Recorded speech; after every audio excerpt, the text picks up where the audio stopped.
Hello. This talk will be about NFTs as memberships, how you can use them in the context of that ownership economy we are all starting here in Web3. My name is Simon Weniger. Yeah, there you see it. I'm 25 years old, based in Potsdam. For all those who are not from Germany, it's right next to Berlin here. You find me on all social medias at Simon.Weniger. I'm designer and co-founder of Mintgate, and we are a no-code NFT membership builder and token gating provider where you can token gate any content, create exclusive content for your community, whether it's music, audio, live streams, web links, make it accessible only for your members. Create your own white label storefront. But this talk won't be totally and only about Mintgate. I will speak mostly general about the context of about the concept of NFTs as memberships. And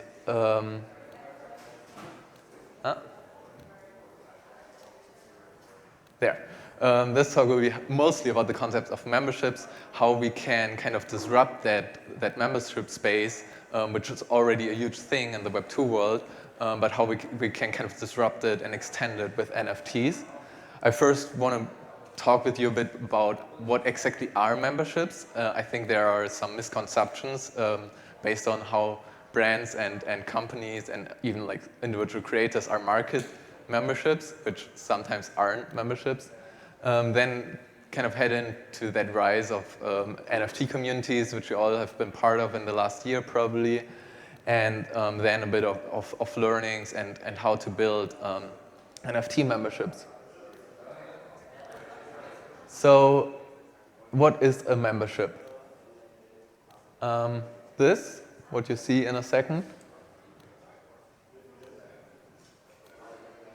So those are not memberships. Those are subscription services which are meant to engage a consumer and keep him in a long-term relationship, where you kind of start thinking, isn't that a membership? But there are crucial points to membership that aren't applying to those example services here. You probably have at least one of those subscriptions, your Netflix subscription, your Spotify subscription, or maybe a gaming subscription. What you use on a daily basis and use often. What also often happens, especially for individual creators, that they are starting and say, hey, let's take what I have, what I'm good at, what I often post, what I use daily, and gate it, call it a membership. That doesn't work. It's not that simply. So what are memberships? Memberships are mostly something that is hard for you to claim to be. Of course, you use it to advertise it as a membership, but to actually be a membership and that people feel part and feel as a member, there are more things to it than just the type of payment or that they just like buy in. That's like only the monetization part, but the actual membership part is what we and I discovered mostly around like 3 keywords, which is engagement, benefits, and value. Mostly memberships happen in a niche of a wider audience, a niche of a market. There's a famous 1991 rule, which mostly means whatever type of community you build, free or paid or gated, however, there's 90% of the community are not regular visitors. They opt in once a while and check out. They are silent listeners, just consuming. Then there's 9% who are like checking out the website on a daily basis, maybe like even like bringing in value to the community once a while. And then you have this 1% hardcore members who are like super active. And yeah, you can take that rule and take your audience size, and then you know how many hardcore fans you have, how many like small fans you have. It almost matches every time. Then memberships have to provide meaningful benefits, and members have to feel part, have to feel have to feel their value inside of that community. And this is a huge point where Web 2 lacks a bit and where we can improve a lot. I would like to throw in a question here. Do you accept or do you have NFTs where you're part of them, and do you feel they're more as a member in an NFT project that you own compared to maybe an online course that you have subscribed in a Web 2 world? So are you part in any community in Web 2 and compare that to in community in Web 3? And who feels a bit more as a member in Web 3? Is someone having some insight there, a thought? Yeah?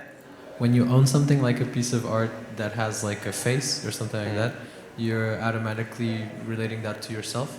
While in comparison to the course, the example you gave, like you don't really get that. It's kind of like a service or just an experience. While here it's, I guess, a more identity-based experience.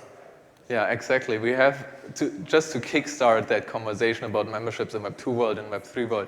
We have that huge ground benefit of that value of that ownership economy in Web 3, where you, like you said, already feeling a bit more as a member and as someone who really has an impact on a project because you own something. And I want to kind of dig a bit deeper into that. I hope, and first of all, like find out what are some problems with memberships that we currently see in the general concept. In Germany, we have the concept of clubs for those who are German people. Sports clubs where people spend their free time, do hobby sports. We have art clubs, we have music clubs, and that is a really good example of a membership where you truly feel part of, where you're kind of an owner, you have voting rights often. And we have even that in professional sports, the whole Bundesliga, almost all of the clubs there, the teams there are clubs. They are not, there are companies in the broad concept, but there are clubs where people have voting rights, have ownership into. So what are problems with memberships? Memberships are not super flexible. And that's, these problems are mainly meant in the context of Web 2 memberships. But not flexible is also a problem currently in the Web 3 membership sphere. Because you can't really easily switch plans in the Web 3 space. When you have when you have an NFT collection that offers like 3 tiers, for example, it's hard for a person to like just upgrade their payment and go to a higher tier. That doesn't work in Web 3 that easy. You have to sell your current NFT and get the higher valued NFT. In Web 2, subscriptions are often a huge drop-off because we already have so many. We have already I probably have 10 subscriptions running monthly, which is almost a huge sum. So I'm really thinking about, do I really want to have that another subscription, especially when it's just to support maybe a smaller project, a smaller creator. Then there are these problems that we really can improve on in the Web3 space, which is that you as a member in Web2 subscription, you probably not feel as unique because you're just some number in a CRM system where you pay your monthly subscription, or you bought it with a one-time payment, but you're just a number in a CRM system. Maybe you can like interact with other members and stuff like that. Maybe you have even a voting thing on forums, but you are not unique and you can't express yourself as so. Value creation and user ownership are kind of related to that. I dig a bit deeper into that in a second. So we saw that rise of NFT memberships, and it probably all started with something that not really was like meant as a membership program, but as a club. Probably kickstarted the huge growth of NFTs. And they already have the word club in the name, and obviously they have all these benefit members-only features. They reach to that point where they have that social signaling aspect, where it's something huge for an owner to express themselves as an owner of an ape, because so many celebrities and influencers are in that community. And then they do these member benefits, exclusive parties in New York, a yacht party there, and like they have their gated chat rooms. Probably for me, the first real example of how a simple NFT collection and a collectible turned into a huge membership thing. Proof Collective, a bit of a newer one, and also kind of different kind of concept. They are not a PFP collection, so not each NFT has like a unique artwork, represents character. They have these membership cards, which all look the same, but there exists, I think, 1,000 ones, and they give you also access to trader insight to that sphere. When I have here an example, and we have an owner of one of these in the audience, please raise your hand and tell me something. I unfortunately don't own any of these. Would be cool, but I missed those. Another example, Azuki, also from the concept a bit closer to Bored Ape, unique images, trying to building a whole metaverse around their membership, starting to go into streetwear, doing a lot of collaborations stuff there where people can help to build out that Azuki brand. And then we have another one. I found that they're really good kind of branding. They are kind of a builders circle, inner circle, where you can where you can opt in and start collaborating with other builders interested in specific topics, and collaborate as on your projects. So what is doing Web3 good in comparison to Web2 memberships? We have obviously one-time payments, mostly in these memberships. You buy an NFT and you're part of that membership, which reduces drop-offs in the onboarding process of getting members, as it is a bit easier. The problem with that is that those memberships are often really high priced. Then we have not the best user experience yet compared to Web2 and Web3. And there's often the question, and can you sustain that model? How? Because you don't have a recursive revenue, which works when you get as viral as Bored Apes. You reach your high floor price, you have huge royalty earnings, but then you obviously you have a high barrier to grow your audience, your membership. Social signaling, a huge point, because also to that point, I want to mention here a huge benefit of NFTs in comparison to social tokens, so ERC20 tokens, as a Kickstarter for your membership or for a community. Because NFTs give you the social signaling aspect. They are reproducible as memes. You can wear them on T-shirts. When you give out IP rights to your owners, like Bored Ape did, people can really start building that ownership, that part of their culture by themselves, by creating a video game out of it, by creating a T-shirt brand out of it, just for that specific Bored Ape, for example. Another huge point of Web3 memberships, especially as NFTs, is that people can earn with their subscription, which was never possible in Web2 currently, and can be a real game changer in that sphere, since people not only spending money, but maybe can make a bit of a profit. So when you want to build an NFT membership, or in general memberships, also works for not NFT context, but I want to focus, of course, on that, is that you need to focus on an engaged niche within your market. Memberships can't be everyone to everything. And there I want to kind of connect to the first slide with the why subscriptions are necessary memberships. So those subscriptions like Netflix and Spotify are meant to reach a huge market, are meant to gain mass traction. And that doesn't work. Obviously, for a membership, you need to find this niche.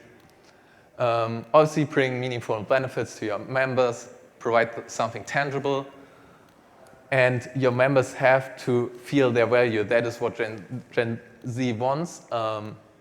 They want to be get something for their contribution.